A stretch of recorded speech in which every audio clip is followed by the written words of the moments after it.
Friends यहाँ पे अभी हम लोग आरबीसी में एमसीवी देख लेते हैं। एमसीवी मतलब मीन कॉर्पस्कुलर वैल्यू, ठीक है। एमसीवी का सिग्निफिकेंस वगैरह क्या है जरा सा देख लेते हैं यहाँ पे, ठीक है। फ्रेंड्स यहाँ पे एमसीवी का फुल फॉर्म क्या है, मीन कॉर्पस्कुलर वैल्यू। ये क्या इंडिकेट करता है फ्रेंड्स, वहाँ पे आरबीसी की हमारे साइज इंडिकेट करता है, मतलब वहाँ पे रेड सेल्स है ना, हमारे रेड सेल की साइज इंडिकेट करता है फ्रेंड्स यहाँ पे एमसीवी मतलब मीन कॉर्पस्कुलर वैल्यू, ठीक है। इसका सिग्निफिकेंस क्या है जरा सा अभी हम लोग देख लेते हैं। फ्रेंड्स एमसीवी का नॉर्मल रेंज कितना है, 79 to 101, ठीक है। इसका नॉर्मल रेंज क्या है, 79 to 101 नॉर्मल रेंज तक है एप्रिल में, ठीक है।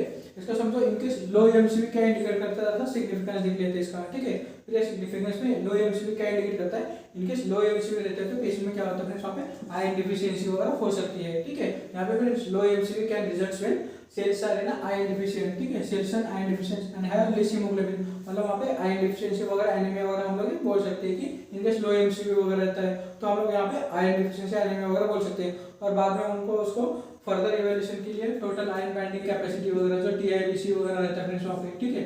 यहाँ हम लोग फर्दर इन्वेस्टिगेशन वगैरह इसी तरह से कर सकते हैं। इनकेस आयरन डिफिशियंसी एनीमिया वगैरह है क्या, ये सब इंडिकेट कर रहे हैं तो फ्रेंड्स वहाँ पे लो एमसीवी वगैरह रहता है तो ये आयरन डिफिशियंसी एनीमिया वगैरह इंडिकेट करता है फ्रेंड्स वहाँ पे, ठीक है। इसलिए लो एमसीवी वगैरह इसका सिग्निफिकेंस क्या है जैसा अच्छी तरह से हमें पता रहना चाहिए, ठीक है। बाद में फ्रेंड्स हम लोग देख लीजिए हाई एमसीवी। हाई एमसीवी मतलब क्या होता है फ्रेंड्स, वहाँ पे इनकेस वहाँ पे कुछ बीटा डिफिशियंसी वगैरह रहती है, इनकेस वहाँ पे कुछ ड्रग इंड्यूस वगैरह ये हाई रहता है फ्रेंड्स वहाँ पे हाई एमसीवी वगैरह, ठीक है। मतलब वहाँ पे आरबीसी की साइज वगैरह बढ़ जाती है ऐसे केसेस में, ठीक है। ऐसे कंडीशन में क्या होता है फ्रेंड्स, वहाँ पे high MCV can result from beetle deficiency, ठीक है। वहाँ पे समझो विटामिन बीटल जो है हमारा विटामिन बीटल डिफिशियंसी वगैरह रहती है तो ऐसी कंडीशन में क्या होता है हाई एमसीवी, मतलब वहाँ पे आरबीसी की जो हमारी साइज बढ़ जाती है ऐसे केसेस में, ठीक है। इट इंडिकेट्स फिर high MCV indicate beetle deficiency. उसके साथ साथ डिस्प्लेसिया वगैरह रहता है। डिस्प्लेसिया मतलब क्या होता है फ्रेंड्स, वहाँ पे अबनॉर्मल सेल ग्रोथ रहती है, ठीक है। अबनॉर्मल सेल ग्रोथ रहते हैं हमारे बॉडी में। उसका फॉर एग्जांपल है यहाँ पे एमडीएस, मतलब वहाँ पे माइलेटेड डिस्प्लास्टिक सिंड्रोम वगैरह है, कुछ ऐसे डिसीजेस है फ्रेंड्स वहाँ पे हम लोग पेशेंट प्री कैंसर स्टेज वगैरह रहता है ऐसे केसेस में, ठीक है। इसलिए ऐसे माइलेटेड डिस्प्लास्टिक सिंड्रोम वगैरह ऐसे केसेस में समझो डिस्प्लेसिया के एग्जांपल है यहाँ पे माइलेटेड डिस्प्लास्टिक सिंड्रोम वगैरह, ऐसे में अबनॉर्मल सेल ग्रोथ वगैरह हो जाती है। इसलिए पेशेंट में क्या होता है प्री कैंसर स्टेज वगैरह ऐसे केसेस में हो सकता है। इसके साथ साथ कुछ मेडिकेशन है, समझो हाइड्रोक्सी यूरिया वगैरह है। ये हाइड्रोक्सी यूरिया वगैरह कौन से कंडीशन में यूज करते हैं फ्रेंड्स, वहाँ पे जो क्रोनिक माइलोइड ल्यूकेमिया वगैरह रहता है, ठीक है। जो क्रोनिक माइलोइड ल्यूकेमिया है ऐसे पेशेंट में हाइड्रोक्सी यूरिया यूज किया जाता है ऐसे पेशेंट में, ठीक है। ये क्रोनिक माइलोइड ल्यूकेमिया मतलब वहाँ पे कुछ ये ब्लड कैंसर वगैरह जो टाइप है ना फ्रेंड्स, वहाँ पे क्रोनिक माइलोइड ल्यूकेमिया ऐसे कंडीशन में हाइड्रोक्सी यूरिया वगैरह यूज किया जाता है। जैसे ड्रग इंड्यूस भी है हाई एमसीवी वगैरह इसी कंडीशन में देखा जाता है। लेकिन जनरली जो होता है फ्रेंड्स, वहाँ पे विटामिन बी12 डिफिशियंसी वगैरह की वजह से ऐसे कंडीशन में हाई एमसीवी वगैरह हो सकता है, ठीक है। इस वजह से लो एमसीवी का सिग्निफिकेंस एंड हाई एमसीवी वगैरह कौन से कंडीशन में हो सकता है इसको हमें पता रहना जरूरी है ऐसे कंडीशन में फ्रेंड्स वहाँ पे, ठीक है। बाद में हम लोग देख लेते हैं फ्रेंड्स वहाँ पे एमसीएच। एमसीएच मतलब क्या होता है फ्रेंड्स, वहाँ पे मीन कॉर्पस्कुलर हीमोग्लोबिन, ठीक है। एमसीएच मतलब क्या होता है फ्रेंड्स, वहाँ पे मीन कॉर्पस्कुलर हीमोग्लोबिन। ये क्या इंडिकेट करता है फ्रेंड्स हमारे बॉडी में हाउ मच हीमोग्लोबिन पर सेल, ठीक है। ये क्या इंडिकेट करता है एमसीएच में हाउ मच हीमोग्लोबिन पर सेल, मतलब पर सेल के हिसाब से हमारे बॉडी में हीमोग्लोबिन कितना है, ठीक है। It indicates the how much haemoglobin पर सेल, मतलब मीन कॉर्पस्कुलर हीमोग्लोबिन। इसका नॉर्मल रेंज कितना है 25 to 35, ठीक है। नॉर्मल रेंज कितना रहता है फिर यहाँ पे 25 to 35 रहता है फ्रेंड्स यहाँ पे, ठीक है।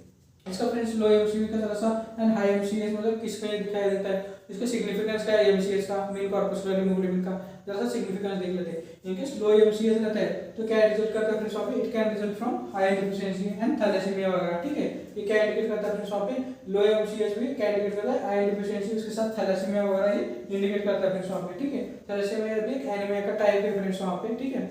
यहाँ पे तो मेजर थैलेसीमिया माइनर थैलेसीमिया वगैरह जैसा टाइप है वहाँ पे, तो थैलेसीमिया के मतलब एनीमिया के चैप्टर में आएगा फ्रेंड्स, ठीक है।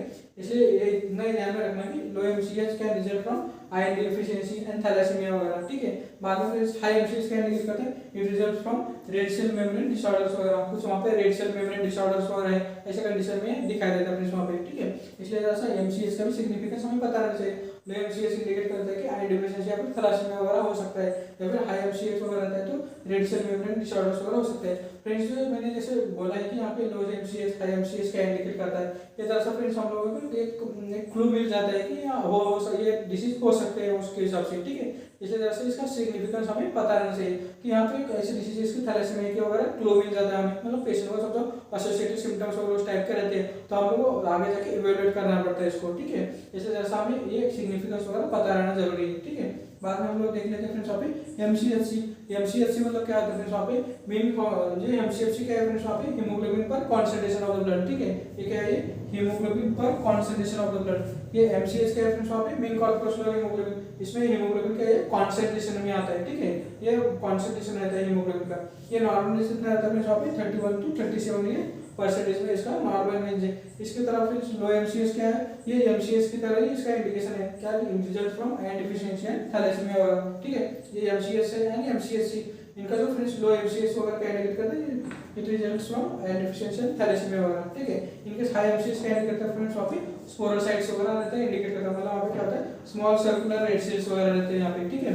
ये हाई एमसीएच क्या इंडिकेट करता है, फिर वहाँ पे हाई एमसीएच इंडिकेट करता है कि स्पोरोसाइट्स वगैरह, मतलब वहाँ पे स्मॉल सर्कुलर रेड सेल्स वगैरह हो सकते हैं यहाँ पे, ठीक है। ये हो गया एमसीएच। बाद में हम लोग देख लेते हैं यहाँ पे आरडीडब्ल्यू, ठीक है। आरडीडब्ल्यू मतलब क्या होता है, रेड सेल का डिस्ट्रीब्यूशन रहता है वहाँ पे, ठीक है। रेड सेल का डिस्ट्रीब्यूशन कैसा तरह से इंडिकेट होता है यहाँ पे आरडीडब्ल्यू मतलब रेड सेल डिस्ट्रीब्यूशन विड्थ, ठीक है। रेड सेल डिस्ट्रीब्यूशन विड्थ मतलब वहाँ पे हमारे आरबीसी वगैरह कैसे डिस्ट्रीब्यूट हुआ ये इंडिकेट होता है यहाँ पे, ठीक है। It measures the degree of difference in red blood cells size, ठीक है। It measures the degree of difference in red blood cell size, मतलब वहाँ पे जो आरबीसी का डिस्ट्रीब्यूशन वगैरह कैसा है वो वगैरह वहाँ पे आरडीडब्ल्यू से वगैरह पता चलता है फ्रेंड्स वहाँ पे, ठीक है। ये जरा सा आरबीसी में वगैरह इसलिए जरा सा हमें अच्छी तरह से पता रहना चाहिए फ्रेंड्स वहाँ पे, ठीक है। बाद में हम लोग देख लेते हैं फ्रेंड्स वहाँ पे अभी प्लेटलेट काउंट्स वगैरह देख लेते हैं फ्रेंड्स अभी हम लोग, ठीक है।